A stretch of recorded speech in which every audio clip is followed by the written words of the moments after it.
സംസ്ഥാന സർക്കാർ ആരോരുമില്ലാത്ത ഒരു പാവപ്പെട്ട സ്ത്രീയെ വഞ്ചിച്ച കഥ ആരുടെയും കരള് അലിയിപ്പിക്കുന്ന ഒന്ന് തന്നെയാണ്. വസ്തു കാണാൻ പോയപ്പോഴാണ് ഞങ്ങളുടെ ചങ്ക് തകർന്നു പോയത്. സത്യം പറഞ്ഞാൽ അഭിനയിച്ച് കരയുന്നതല്ല, ഹൃദയം പൊട്ടിക്കരയുന്നത്. ഈ 10 വർഷം കൊണ്ട് ഒരു വിധവയായ ഞാൻ വാടക കെട്ടിടത്തിൽ കിടന്നു വാടക കൊടുത്ത് ഉണ്ടാക്കുന്ന പൈസ മൊത്തം വാടക. ഞാനൊരു ഹാർട്ട് പേഷ്യൻ്റാണ്. മന്ത്രിമന്ദിരങ്ങളിലും മാളികളിലും താമസിക്കുന്ന നിങ്ങൾക്ക് ഇവരുടെ ദുഃഖം മനസ്സിലാക്കാൻ കഴിഞ്ഞില്ലെങ്കിൽ ആ സ്ഥാനത്തിരിക്കാൻ നിങ്ങളൊന്ന് യോഗ്യരല്ല. നമസ്കാരം. ആന കൊടുത്താലും ആശ കൊടുക്കരുതെന്നൊരു പഴമൊഴിയുണ്ട്. ഞാനിപ്പോൾ നിൽക്കുന്നത് മംഗലാപുരത്താണ്. മംഗലാപുരത്ത് ഷീലാമ്മയുടെ വാടക വീട്ടിലാണ് നിൽക്കുന്നത്. വളരെ സങ്കടം തോന്നി അമ്മയുടെ ഒരു അവസ്ഥ കേട്ടപ്പോഴത്തേക്ക്. കാരണം സംസ്ഥാന സർക്കാർ ആരോരുമില്ലാത്ത ഒരു പാവപ്പെട്ട സ്ത്രീയെ വഞ്ചിച്ച കഥ ആരുടെയും കരള് അലിയിപ്പിക്കുന്ന ഒന്ന് തന്നെയാണ്. കാരണം 2016 ഈ അമ്മയ്ക്ക് 3 സെൻറ്റ് ഭൂമി അനുവദിച്ചു. ഈ ഭൂമി അനുവദിച്ചാകട്ടെ ഒരു വെള്ളക്കെട്ടിലും അവിടെ വീട് വയ്ക്കാൻ പറ്റില്ല. 2014 തുടങ്ങിയ ഓട്ടം 2025 അവസാനിച്ചിട്ടില്ല. ഇപ്പോഴും വാടക വീട്ടിലാണ്. ഒരു നിവൃത്തിയുമില്ല. ഒരു ചെറിയ പെട്ടിക്കട നടത്തിയാണ് അമ്മ ജീവിക്കുന്നത്. അമ്മ ഇപ്പോൾ ഷീലാമ്മ ഇപ്പോൾ നമ്മുടെ ഒപ്പം ഉണ്ട്. അമ്മ തന്നെ പറയട്ടെ അമ്മയുടെ കഥ എന്താണെന്ന്. 2015 എൻ്റെ ഭർത്താവ് മരിക്കുകയുണ്ടായി. 2016 ജനുവരിയിൽ എനിക്ക് ഒരു 3 സെൻറ്റ് അനുവദിച്ചു, പഞ്ചായത്തിൽ നിന്ന് അനുവദിച്ചു. ഞങ്ങളുടെ അടുത്ത് 1 ലക്ഷം രൂപ അവർ ആദ്യം ചോദിച്ചായിരുന്നു. ഞാൻ പറഞ്ഞു അതിനുള്ള നിവൃത്തി ഞങ്ങൾക്കില്ലയെന്ന് പറഞ്ഞു. അവസാനം പറഞ്ഞ് 75,000 ചോദിച്ചു, അതും ഇല്ലയെന്ന് പറഞ്ഞ് അവസാനം 25,000 വരെ ചോദിച്ചപ്പോൾ ഞാൻ പറഞ്ഞു ഞങ്ങൾ ലോണും എടുത്തുകൊണ്ടാണ് പോയത്. IDFCയിൽ നിന്ന് ലോണും എടുത്തുകൊണ്ട് പോയി ഈ വസ്തു എഴുതാൻ ചെന്നപ്പോഴത്തേക്ക് അന്ന് ഞങ്ങൾ പൈസ കൊടുത്തില്ലായിരുന്നു. ഈ വസ്തു ഞങ്ങളെ കാണിച്ചിട്ടുമില്ല, ഞങ്ങൾ കണ്ടിട്ടുമില്ല. മുരുക്കുമ്പഴ ചന്തര അടുത്ത തെങ്ങും പണയെന്നാണ്, തെങ്ങും തോപ്പെന്നാണ് ഞങ്ങളുടെ മെമ്പർ ഞങ്ങളോട് സംസാരിച്ചത്, ദീപ മെമ്പർ. അപ്പം ഞങ്ങൾക്ക് പിന്നെ വസ്തു കാണേണ്ട കാര്യമില്ല. മുരുക്കുമ്പഴ ചന്തയിൽ ഞാൻ ഈ വട്ടിയും കുട്ടയും പറമ്പൊക്കെ വിൽക്കാൻ പോയിട്ട് ചന്ത എനിക്ക് ഏറെക്കുറെ അറിയാം.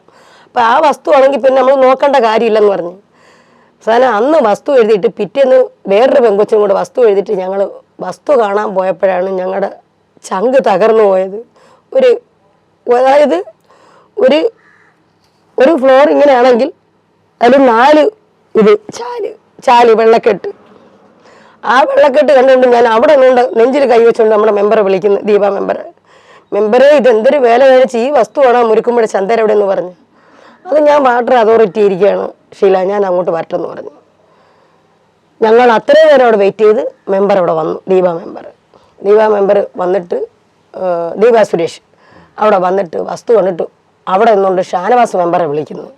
ഷാനവാസ് മെമ്പർ വിളിച്ച് പറയുന്നു നിങ്ങൾ എന്തൊരു ചതി കാണിച്ച് ഈ വസ്തുവാണ് ഇവർക്ക് എഴുതിയത്, നിങ്ങൾ ഇങ്ങനെ പറഞ്ഞ് എന്നും പറഞ്ഞുകൊണ്ട് അന്ന് ഞങ്ങളോട് ഈ മെമ്പർ സംസാരിച്ചു, ദീപ മെമ്പർ സംസാരിച്ചു.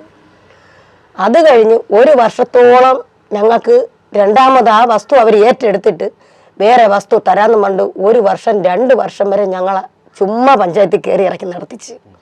അപ്പോഴും ഒരു പ്രതിഫലം കാണാത്തതുകൊണ്ടാണ് ഞങ്ങൾ ഇതിൻ്റെ നിയമപരമായിട്ട് പല സ്ഥലത്തും പോയത്. മന്ത്രിക്ക് കൊടുത്തു, DSPക്ക് കൊടുത്തു, കളക്ടർക്ക് കൊടുത്തു, കേന്ദ്രത്തിൽ നിന്ന് ആൾ വന്ന് ഞങ്ങളെ വിളിച്ച് സംസാരിപ്പിച്ചു. ഇതെല്ലാം സംസാരിപ്പിച്ചിട്ട് ഒരുപാട് കേന്ദ്രം മൊത്തം അറിഞ്ഞ കേസായത്. പക്ഷെ എന്നിട്ട് ഇന്നത് വരെ ഞങ്ങൾ ഓരോ ഓഫീസുകളിലും പട്ടികളെ പോലെ കയറി ഇറങ്ങിയാണ്. ഇതുവരെ ഞങ്ങൾക്ക് ഒരു അനുഭവം. സത്യം പറഞ്ഞാൽ അഭിനയിച്ച് കരയുന്നതല്ല, ഹൃദയം പൊട്ടിക്കരയുന്നത്. ഈ 10 വർഷം കൊണ്ട് ഒരു വിധവയായ ഞാൻ വാടക കെട്ടിടത്തിൽ കിടന്നു വാടക കൊടുത്ത് ഉണ്ടാക്കുന്ന പൈസ മൊത്തം വാടക. ഞാനൊരു ഹാർട്ട് പേഷ്യൻ്റാണ്. മെനിഞ്ഞാന്നായിരുന്നു എനിക്ക് എക്കോ കഴിഞ്ഞത് 29-ാം തീയതി. ഇനി 13-ാം തീയതി വീണ്ടും തിങ്കളാഴ്ച പോകണം TMT എടുക്കാൻ. അങ്ങനത്തെ ഇത്രയും ഒരു പ്രശ്നമായിട്ട് ഇന്ന് ഒരു പെട്ടിക്കട വാങ്ങിച്ച് വെച്ച് വാടക കൊടുക്കുന്നു. അതിപ്പോൾ 1 വർഷം അവൾ കട വെച്ചിട്ട് അതിൽ നേരം ഞാൻ ഓരോ വീട്ടുകളിൽ ചെന്ന് അടുക്കള എച്ചിലി പാത്രം കഴിവാണ് ഞാൻ ജീവിക്കുന്നത്. അത്രയ്ക്ക് വയ്യ. ദൈവത്തെ നിലനിർത്തി പറയുന്നേ ഇവർ ഞങ്ങളെ എന്തിനിങ്ങനെ ഇട്ട് നടത്തിക്കുന്നതാണ് ഇവിടെ. എന്നിട്ടിപ്പോൾ 1 വർഷം കഴിഞ്ഞു.